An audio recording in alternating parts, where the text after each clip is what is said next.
hace y todo esto que os presentaré ya os sonará mucho. En cualquier caso, vale la pena que podamos volver a recordar e incidir, insisto una vez más, en que cuando hablamos de espiritualidad estamos hablando de la dimensión espiritual y que es algo, lo decía el doctor Padrós, muy difícil de concretar. Yo intentaré llevarlo a la práctica. Eminentemente, yo soy clínico desde hace ya muchos años, atiendo pacientes en proceso final de vida desde hace muchos años y yo plasmaré aquí un poco mi experiencia clínica enfatizándolo con algún documento. Pero vamos, en definitiva, yo me centraré en cuál es mi experiencia.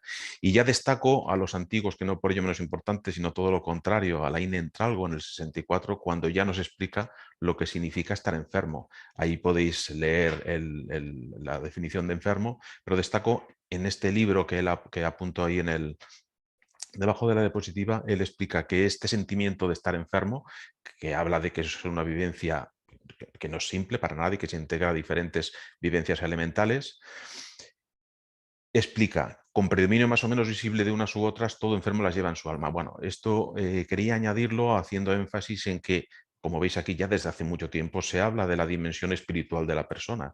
En este caso hablaba del alma. Esto lo conocemos todos ya, solo destaco que cuando hablamos de una enfermedad avanzada y en situación terminal, con ese pronóstico que no va a superar en principio los 6 meses según los estándares, sí o sí va a generar casi siempre un gran impacto emocional, social y espiritual. Y una vez más, como veis ahí, aparece la palabra espiritual, que aparece en muchos documentos. Todo el mundo habla de la espiritualidad, pero es muy difícil hablar de lo que significa realmente espiritual. Estas situaciones, como todos sabéis, por esto pasaré por encima en cuanto a los conceptos en este ratito que tendremos, son situaciones que van a generar los pacientes con el problema de la motoneurona lo mismo, una elevada necesidad y demanda de atención.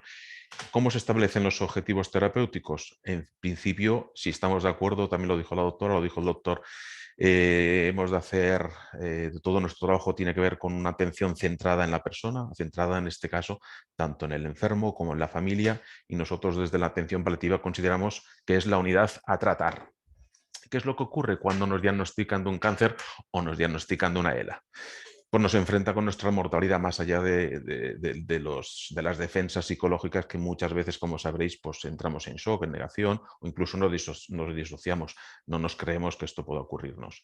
Destaco otro concepto, el de Avril Stedeford del 84, en el que ella habla cuando uno toma conciencia y como veis ahí literalmente, cuando uno percibe que su vida está amenazada, hacemos lo que nosotros utilizamos habitualmente aquí en el hospital, lo que es la crisis de conocimiento. Ella habla de un modelo circular de adaptación que solo os mostraré en la diapositiva siguiente, y lo que es importante destacar es que el proceso de adaptación empieza con el reconocimiento de la amenaza de la muerte. Es decir, si no hay conciencia de que tenemos una enfermedad que amenaza nuestra vida, es muy difícil que se activen los mecanismos de adaptación. Y en ese contexto donde emergen cuestionamientos radicales existenciales sobre la vida, sobre la muerte, el sentido de todo lo que nos está ocurriendo, el sentido del sufrimiento y sobre todo se rompe algo que es un pensamiento ilusorio de invulnerabilidad.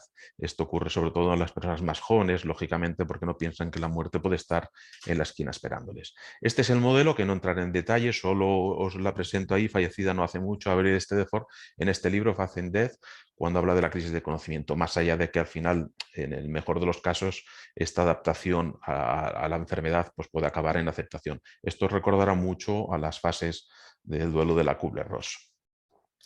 Bien, Heidegger ya nos lo dice también. ¿Cuál es la ansiedad principal humana? La posibilidad de no existir. Insisto una vez más, somos conscientes de que nos estamos muriendo y estos pacientes, ¿por qué sufren? Y me gusta también rescatar a nuestro querido profesor y amigo doctor Ramón Vallés, que aún sigue colaborando en algunos aspectos. Él propuso un modelo ya en el 96 con otros compañeros psicólogos también, Pilar Ranz, Javier Barbero y Pilar Barreto, donde de manera muy resumida, y por eso lo presento aquí porque es muy pragmático, ¿por qué sufren las personas? De alguna manera porque se ven amenazadas y a la vez consideran o no tienen recursos para hacerle frente. Mi pregunta que yo traslado, o os traslado a todos, o nos trasladamos a nosotros, ¿podemos intervenir sobre las fuentes de sufrimiento? Pues este es nuestro trabajo principal, intervenir sobre las fuentes de sufrimiento. Y este es el contexto que yo quiero avanzar, ¿no? Estamos atendiendo a personas, los que los que sufren no son los cuerpos, son las personas, y esta atención centrada a la persona no es ni cuestionable. Eric Castle ya nos lo dice en el 82.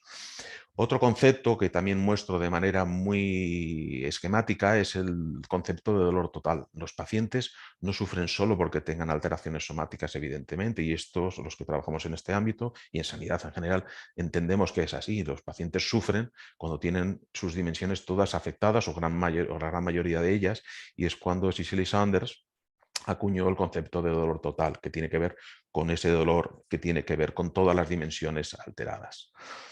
Estamos hablando, por tanto, de pacientes en esos procesos de final de vida que en mayor o menor medida, como veréis ahí, se cuestionan o si nos trasladamos nosotros a este tipo de situaciones, cómo nos sentiríamos en el final de nuestra vida, qué pérdidas hemos de afrontar. Comentaba la doctora Povedano, es que esto es un duelo perpetuo. Pues esto es lo que les ocurre a estos pacientes también cuando hacen esta crisis de conocimiento y perciben que su vida está amenazada. Pues de alguna manera hacen esa reflexión sobre las pérdidas, sobre las ilusiones y proyectos que se han frustrado. Nos podríamos preguntar qué es lo que nos ayudaría en nuestro proceso, con quién lo quisiéramos compartir, qué necesito de nuestro entorno cuidador. ¿Es posible mantener la esperanza en esta situación? ¿Y la dignidad? ¿Qué sentido mi vida tiene ahora? ¿Podré trascender, traducido, al sufrimiento? ¿Podré morir en paz?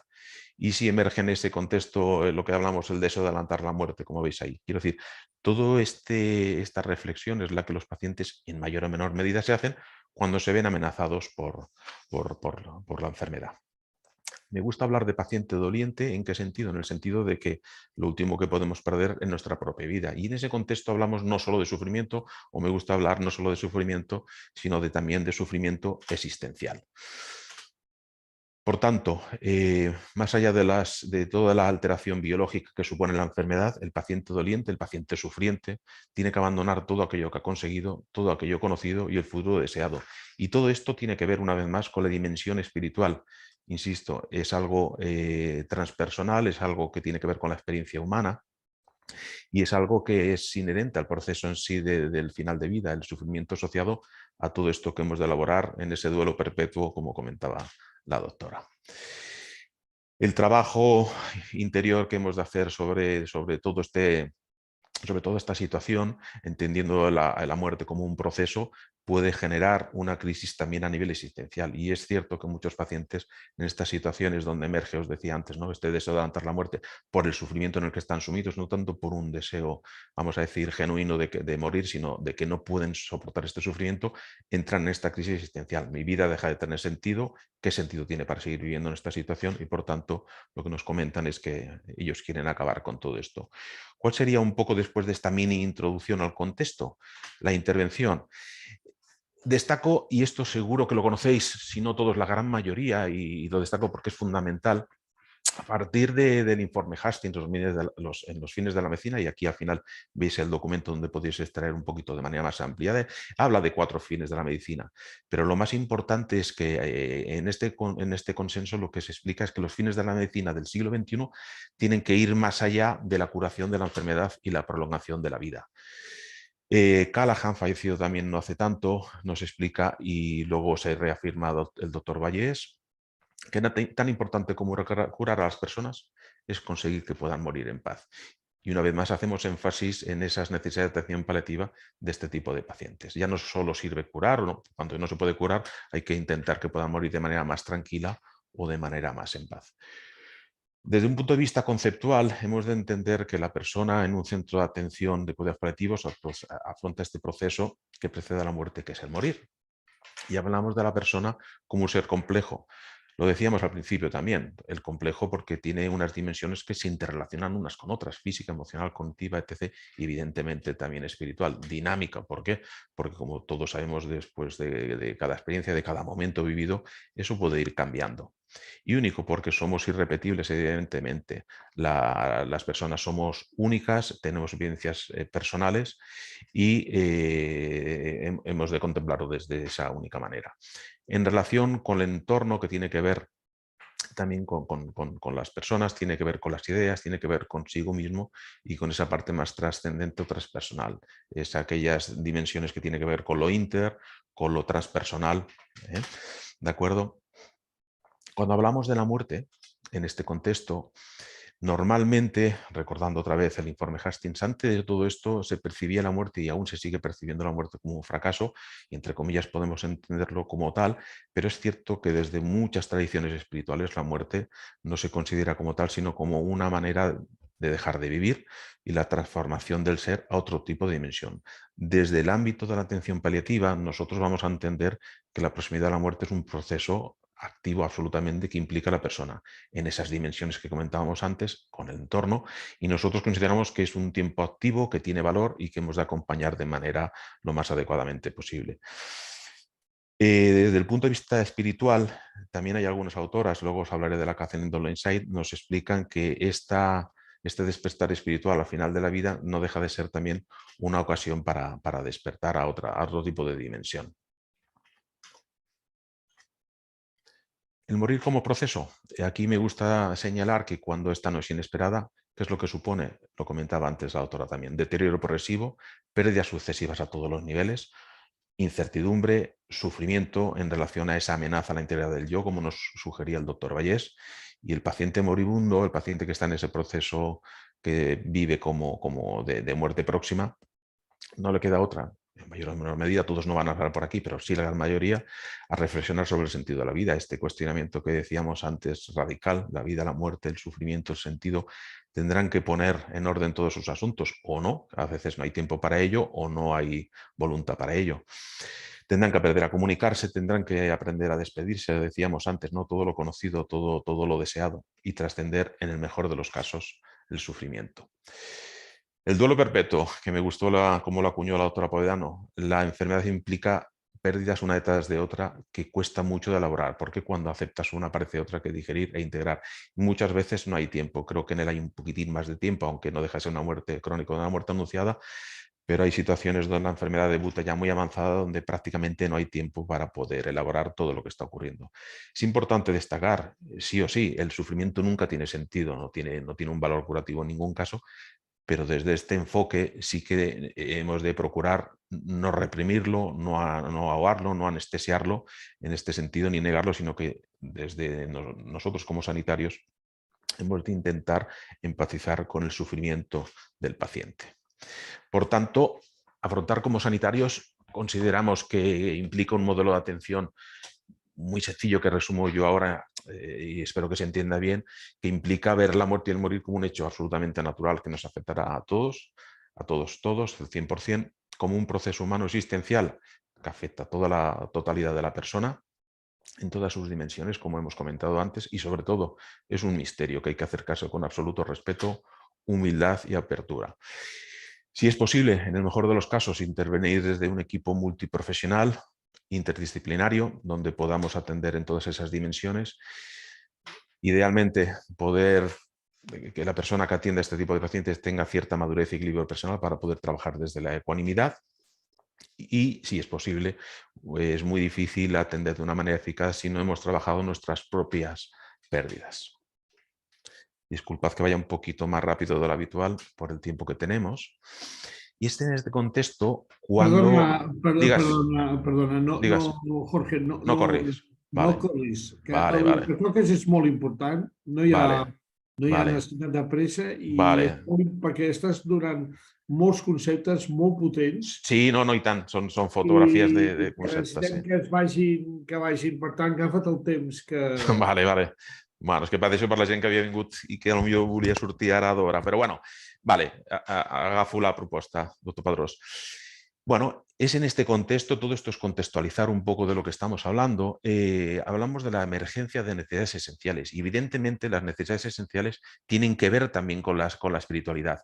Ese es un documento que publicamos en su momento, que es parte de mi tesis doctoral, donde hablamos de esas necesidades esenciales, que el que quiera ampliar un poquito a qué nos referimos puede rescatar el artículo, pero para poder entender a grosso modo qué significa necesidad esencial, las comparamos con las necesidades básicas, que tienen que ver con aquellas aquellas que han de permitir una vida biológica y física correcta. Tiene que ver con las actividades básicas de la vida diaria y las actividades instrumentales de la vida diaria, como correr, comer, respirar.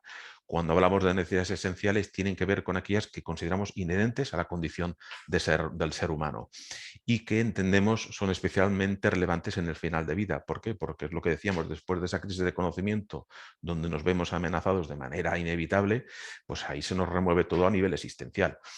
Nosotros propusimos este modelo, que es un modelo en ningún caso exclusivo, sino todo lo contrario, es inclusivo, donde veis aquí apuntadas estas necesidades que consideramos nosotros esenciales, pero que podríamos ampliarlo en cualquier momento, por ejemplo, con el tema de la seguridad.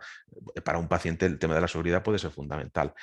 Nosotros destacábamos que es fundamental la dignidad, la espiritualidad, de lo que estamos hablando en parte hoy, la esperanza, la autonomía y el afecto. Resumimos mucho con este cuadro.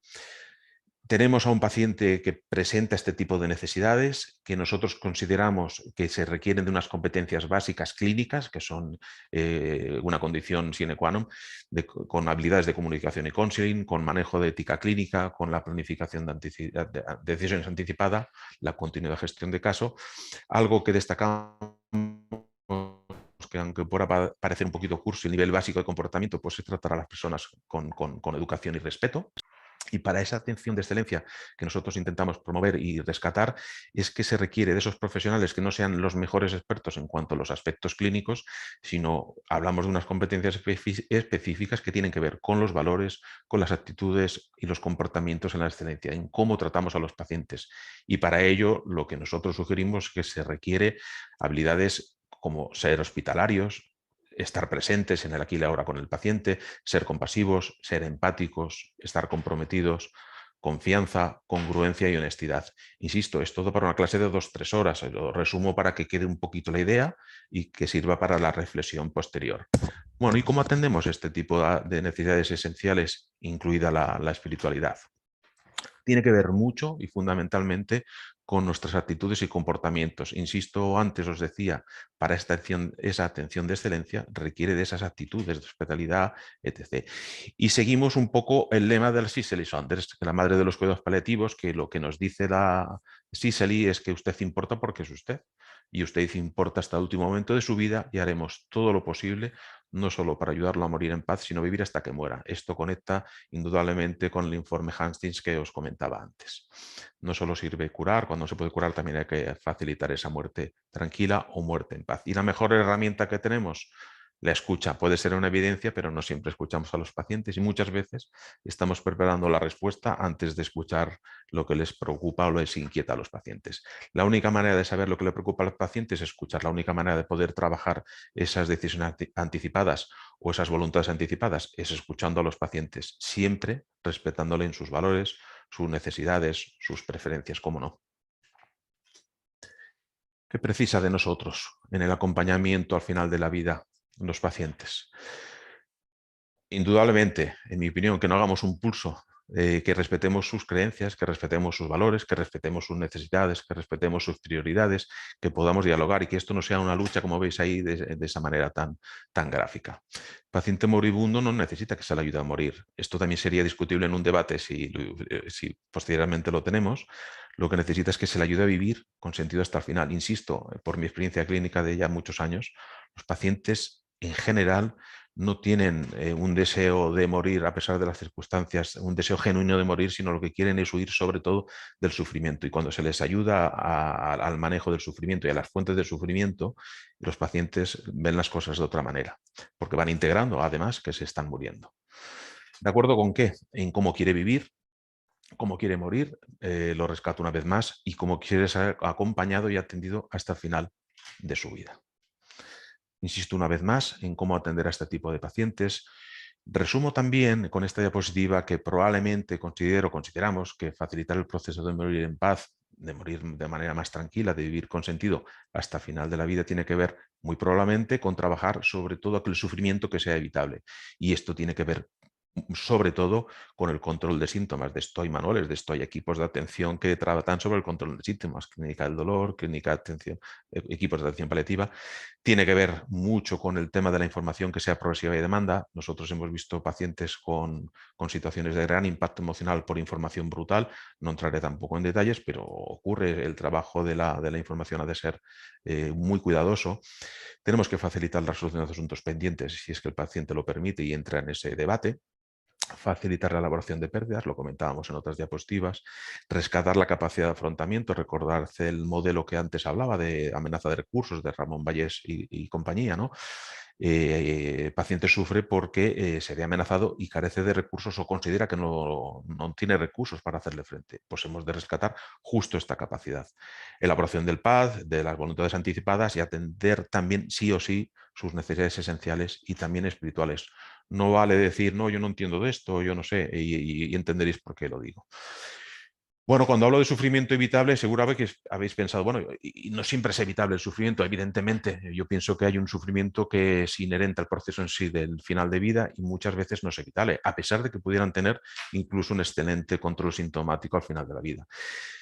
Sí o sí, hay que atender al paciente desde una medicina más humanista, centrada, insisto otra vez, en las necesidades de la persona, insisto otra vez en Castle, los que sufren no son los cuerpos, son personas y hemos de atender al paciente centrado en las necesidades de la persona. Decíamos antes, se le ha de ayudar a vivir con sentido hasta el final, pero tampoco a cualquier precio. Y ahí os dejo también la portada de una revista en la que participé con un pequeñito artículo donde eh, hago una revisión constructiva, pero crítica a la vez, porque a mí también se podría debatir en otro momento, no siempre sirve esto de aquí y la ahora y centres en el presente. Quiero decir, este es un discurso facilón que a veces se utiliza y a mí me genera bastante malestar porque a un paciente con un dolor insoportable, si tú le dices que lo que ha de hacer es vivir en aquí y la ahora, te manda a tomar vientos, por no utilizar una expresión un poco inadecuada en este foro. Y bueno, no sirve a cualquier precio y en este sentido incorporaría un concepto que no lo he puesto aquí, que tiene que ver con el encarnizamiento, no el que conocemos, sino el encarnizamiento paliativo. No todo sirve a cualquier precio, no podemos despedirnos siempre de la manera utópica, despidiéndonos de todos y todo que sea muy amoroso. No es así en muchas ocasiones. No me detengo más en ello. Decir que este tipo de atención que estaréis reconociendo en vosotros mismos, en vosotras mismas, el paciente al final lo que percibe es que el que está sentado a su lado le está acompañando y realmente está interesado en ayudarle y que no está solo en este difícil proceso como apunto ahí, ¿no? No solo es el acompañamiento amoroso, sino un equipo experto en ese tipo de atención, pero experto no solo en las cuestiones técnicas, como antes os decía. Hablábamos de esa emergencia de necesidades esenciales, hablábamos de esas necesidades que hablamos de esas 5 necesidades y quiero destacar de lo que estamos hablando hoy, que es el tema de la espiritualidad. Daría para más clases hablar de todo lo que veis alrededor de ello, ¿no? Cuando hablamos de espiritualidad o de necesidades espirituales, insisto, es algo intangible y algo que suscribo desde hace ya mucho tiempo es que la espiritualidad, lo decía también el doctor Padrós de alguna manera, es algo que no puede ser enseñado, en mi opinión, más allá de estas aproximaciones cognitivas, como ahora compartimos con todos vosotros. O sea, ni puede ser enseñada, pero sí que solo puede ser descubierta. Y además añado desde no hace tanto que la espiritualidad no solo es eso, sino que además hemos de huir de inventos, de iluminados y de gurús donde hablan de manera vamos a decir, extraña o incluso esotérica cuando hablamos de la espiritualidad. Yo intento plasmar una espiritualidad centrada en la clínica y basada en mi experiencia clínica sobre todo. ¿Qué es lo que solemos o qué es lo que suelo comentar sobre la espiritualidad después de la revisión de la literatura amplia? Ya os hablaré luego de la conferencia de consenso de la Cristina Puchalski, pero en términos generales hablamos de esa experiencia trascendente o transpersonal, de uno mismo, de lo que le rodea. ¿Y cómo es esta experiencia? Sobre todo es una vivencia. Os decía antes, es algo que se ha de descubrir. No es ninguna idea, no es un pensamiento, no es un concepto que se pueda comprender racionalmente. No es algo que sea accesible a la razón, ¿vale? Dicho de otra manera. Cristina Puchalski, os lo comentaba ahí, y ahí veis todo el grupo, toda la conferencia de consenso. Ella participó, es la gran referente en cuanto al tema de la espiritualidad. Hay 2 conferencias que las podéis buscar, una del 2009 y una adaptación que se hizo en el 2014. Y si todo este grupo de personas, expertos mundiales, dicen que la espiritualidad es lo que está aquí apuntado, algo de razón deberán tener. Cristina Puchalki, insisto, es la referente al respecto, y lo que nos dice textualmente es que la espiritualidad es un aspecto dinámico e intrínseco de la humanidad, a través del cual las personas buscan el sentido último, el propósito y la trascendencia. Esto os recordará un poquito a Viktor Frankl, ¿no? El hombre en busca de sentido y propósito. Y experimentan la relación con uno mismo, la familia, los demás, la comunidad, la sociedad, la naturaleza y lo significativo o sagrado, que tiene que ver con lo transpersonal. La espiritualidad se expresa a través de creencias, lo dijo también el doctor, pero es una de las necesidades espirituales, se pueden expresar en un contexto religioso, pero no siempre es así, evidentemente, con los valores, las tradiciones y las prácticas. Yo reafirmo, las necesidades espirituales no es un residuo religioso, se puede expresar en ese contexto también no religioso, son un rasgo antropológico universal, y especialmente en esas situaciones de amenaza vital, especialmente la cercanía de la muerte, es donde más se intensifican habitualmente.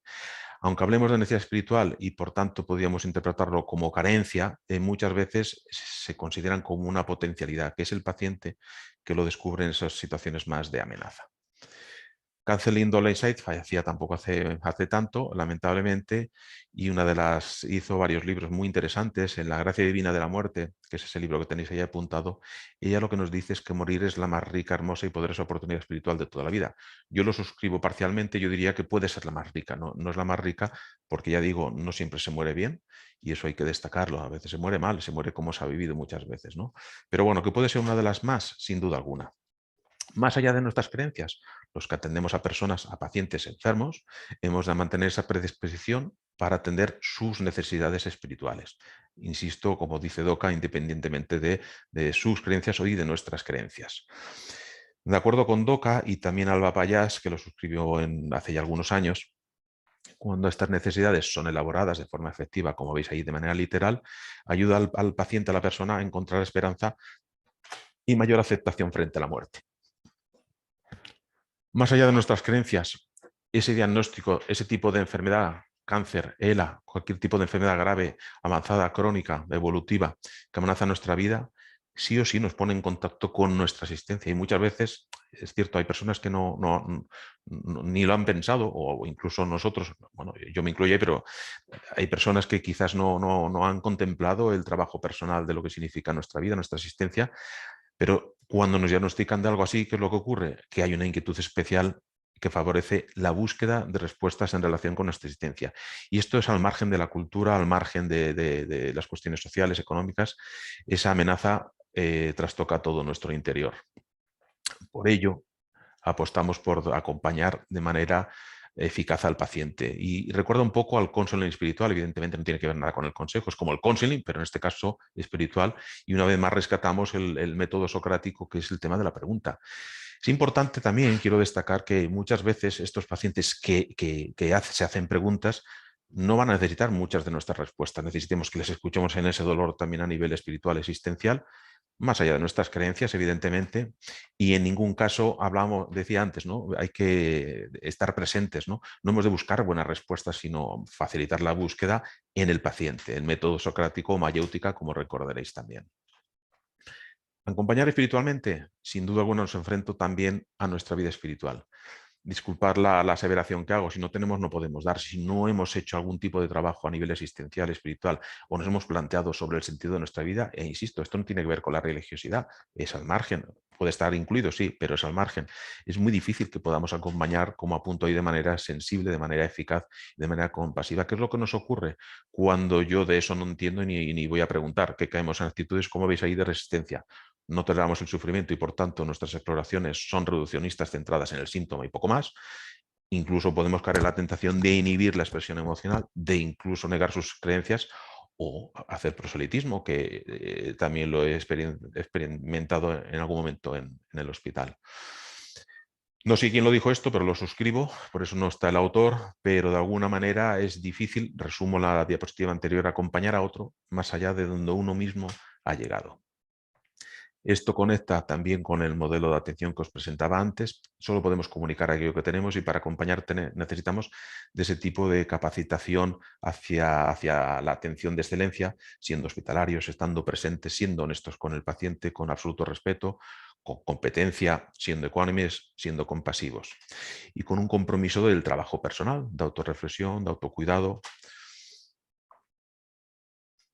No me extenderé mucho más. Esta es una revisión que hicimos en su momento, hace ya mucho, en el 2008, y que fue una revisión de todo lo que había escrito por aquel entonces, y esto no ha cambiado, y que de alguna manera resumo de manera muy pragmática para que se pueda coger con la mano lo que significa cuando hablamos de necesidades espirituales. Esta revisión de expertos, lo que nos explican sobre todo Vimor y Tiefrey, todos los demás no es que hicieran un refrito, pero bueno, aportan algunas cosillas, pero sobre todo fueron estos autores. Ellos hablan que los pacientes en esta situación y las necesidades espirituales que ellos han identificado tienen que ver con la necesidad de ser reconocido como persona, con la necesidad de volver a leer su vida, con la necesidad de búsqueda de sentido y encontrar sentido a la existencia. Necesitan muchos de los pacientes liberarse de la culpa, necesitan perdonarse, necesitan reconciliarse con sus seres queridos también, con el entorno. Muchos de ellos necesitan establecer su vida más allá de sí mismo, hay una necesidad de continuar más allá. Eh, Javier Barbero, por ejemplo, nos habla de la conexión con el tiempo. Ahora sí que solo tenemos presente, en este sentido sí que hablo del presente, no podemos quedarnos en el pasado ni pensar demasiado en el futuro. No, tenemos presente qué podemos hacer hoy y una de esas necesidades sí tiene que ver con la necesidad de expresar en un contexto religioso toda nuestra espiritualidad. Y además destaco yo la necesidad para mí espiritual por excelencia, que es la necesidad de amar y ser amado, y que en mi opinión y en mi experiencia es una necesidad que atraviesa el resto de necesidades y por mi experiencia, redundo otra vez más en este concepto, aquellos pacientes que aman y son amados hasta el final de su vida mueren de manera más en paz o de manera más tranquila. Y para ello destaco a Mary de Henecher, que también es un libro que os recomiendo el que no lo conozcáis, supongo que lo conoceréis la mayoría, La muerte íntima, cuando ella nos dice que también cuando ya no hay solución puede uno amar y sentirse amado, y muchos enfermos en el momento de dejar este mundo nos han dirigido este mensaje apremiante: no dejéis pasar de largo la vida, no dejéis de pasar de largo el amor. Y yo rescato una vez más esa necesidad por excelencia. En otro libro que también os recomiendo, En afrontar la muerte y encontrar la esperanza, aunque creo que el título cambió, aunque el texto es idéntico en su interior, lo que nos dice Christine Longacre es que más que lo que hacemos o decimos, bueno, lo dice dentro del texto que yo suscribo, lo que ayuda a la persona que sufre es lo que somos. Por eso os decía que podemos ser los mejores clínicos y debemos serlo, tenemos que ser los mejor preparados, deberíamos nunca dejarnos llevar por lo contrario. Pero esa atención de excelencia tiene que ver con otras cosas que tienen que ver con esas competencias, la honestidad, la compasión, etc. Y eso, todo eso es lo que al final creo es lo que ayuda a la persona, porque el paciente detecta, él claro que quiere al mejor médico, a lo mejor doctora, pero quiere que alguien la atienda con respeto, con urbanidad, como os decía antes, y que les atienda como personas. La mejor herramienta, por tanto, la persona, lo que somos nosotros, lo que sois todos vosotros, que es lo que al final es lo que le ayuda al paciente. Y con esto yo ya acabo.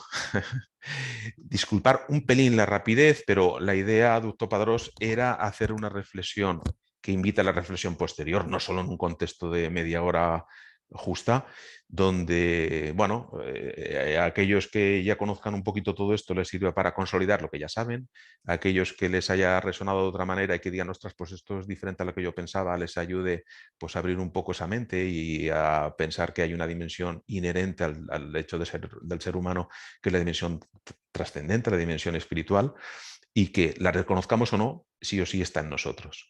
Y eso, una vez que lo reconozcamos, podremos conectar de manera eficaz con los pacientes. Es la manera de conectar. El paciente no solo tiene dolor biológico, lo decíamos antes, hablábamos del dolor total de las ISELIS antes, ¿no? Hablamos del dolor también espiritual, todo lo que tiene que ver con el miedo, la incertidumbre, la amenaza a la integridad, todo eso tiene que ver con la dimensión espiritual. Y todo eso es lo que prevalece y hay que atender de manera eficaz. Evidentemente, si no hay un buen control de síntomas, todo lo demás a veces pasa a un segundo plano. Entre comillas, cuando no hay un buen control de síntomas, emerge el hasten death o el deseo de adelantar la muerte, etc., etc., o el tema del suicidio, que hoy tampoco procede a hablar de ello porque no hay tiempo para eso. Y con esto no quiero alargarme, doctor Padrós. Jorge, moltíssimes gràcies. Deixa'm fer-te només una crítica pel Sí, futur. sí. perquè és una exposició Sí, molt brillant, sí. però no corris. Ja. Corris. Escolta, si resulta, de cara al futur, si resulta que et dures més, escolta, ja et proposarem, o ja et proposaran, o ja et proposarem com ho farem, fer una segona sessió, perquè això dona per no per una, No, dona per per molt un més. curs.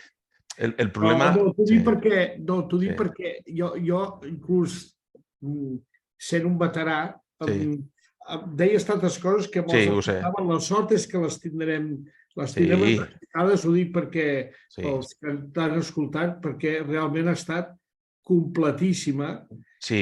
i, i segur que donarà per poder... Mira, l'any passat vam fer una sessió amb el Francesc Torralba. Ah, sí.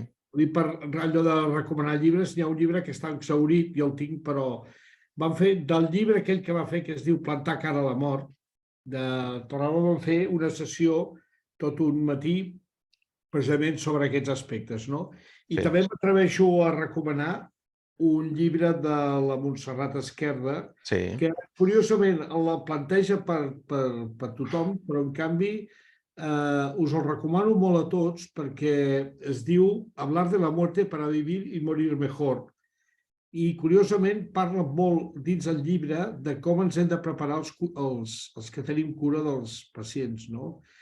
Perquè és el de sempre que ens explicàvem com començàvem tot això de les sí, pal·liatives i quan començàvem l'exercici de professional, i jo que per exemple soc fill de metge, que els pacients a vegades no s'atreveixen a formular preguntes. Les preguntes més importants són moltes vegades aquestes, les transcendents.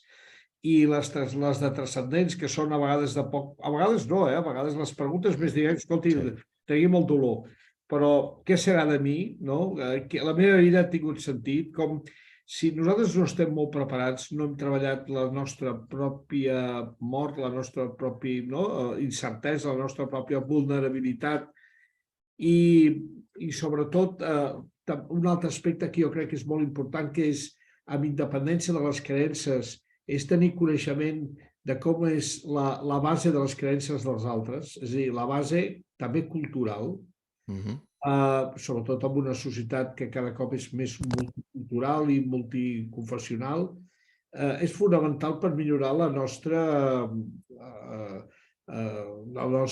diguéssim, qualitat com a professionals. I en aquest sentit, per això deia el llibre aquest de la Montserrat Esquerda, que Esquerda. parla de la mort, però al final acaba parlant de molt del tot el que tu has dit aquí. Sí, molt resumit. Reitero l'agraïment. Sí, Volia acabar com que... Mira, veig que sí que s'han formulat alguna pregunta i ara traslladaré... Bueno, mira, fixa't, exactament això. Demanen els nostres oïdors, 3, que intentem fer una nova sessió. Potser l'haurem d'acotar, ja parlarem, Jorge, de com podem acotar algun d'aquests aspectes, perquè, insisteixo, que dona... No, sí, sí. El problema d'autopadrós és que és un tema de valors, també. Vull dir, i jo penso que han de marxar a 2:15 i clar, hi ha un conflicte amb el que vull explicar. Però fixa-t'hi, però hem mantingut l'expectativa. Jo el que proposo, Jorge, és que tu repensis quin d'aquests àmbits podem acotar per fer una de més específica i com, per exemple,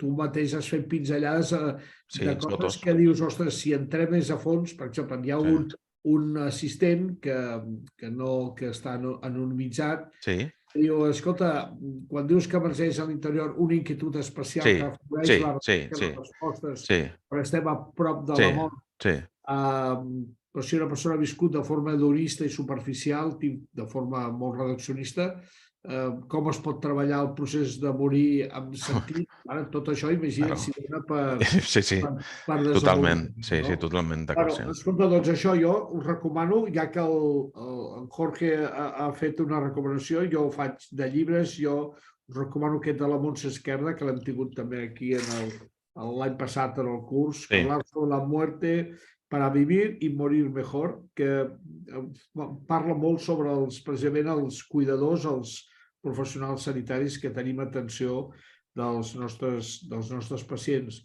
Sí. I ara tenia precisament una frase, i m'agradaria acabar així, per ser una mica optimista, que també, mira, curiosament, un tuit que ha fet la Montse Esquerda no fa massa estona, que diu: tienes todo el derecho del mundo a estar enfadado, iracundo, triste con la muerte de tu ser querido, pero no tienes el derecho a expresar esa rabia, tristeza o dolor hiriendo a otros. Nadie se cura a sí mismo hiriendo a los otros. Em sembla que és molt bon epitafi. Moltes gràcies a tothom. Gràcies, Jorge, per la teva disponibilitat, la teva generositat, per compartir amb nosaltres totes aquestes idees. I a tots, escolta, us dono les gràcies per la vostra assistència. Gràcies, Meritxell i Mamí, per fer possible que no hagi tingut cap incidència. I ens veiem al mes de maig amb l'última sessió. Com sabeu que ja serà més específicament clínica, més pensada amb el terreny de les patologies que fan referència sobretot a la pèrdua d'agudesa visual, les retinopaties i les maculopaties a les persones grans i els problemes que moltes vegades quan parlem de la marxa, dels trastorns de marxa, parlem sempre, ens estem referint moltes vegades als temes osteomusculars de la part superior o els neurològics i ens oblidem dels problemes que fan referència a les articulacions dels peus. Per parlar d'això, que ja veieu que té una altra orientació, que és més clínica, és més, potser, si em permeteu, més prosaica, menys transcendent, però igualment important, ho farem el proper 13 de maig. Que tingueu un molt bon dia, molt bon cap de setmana, gaudim d'aquest sol, d'aquesta primavera, però que ens plogui, tu, que plogui, que necessitem que plogui. Moltíssimes gràcies. Bon dia, moltes gràcies.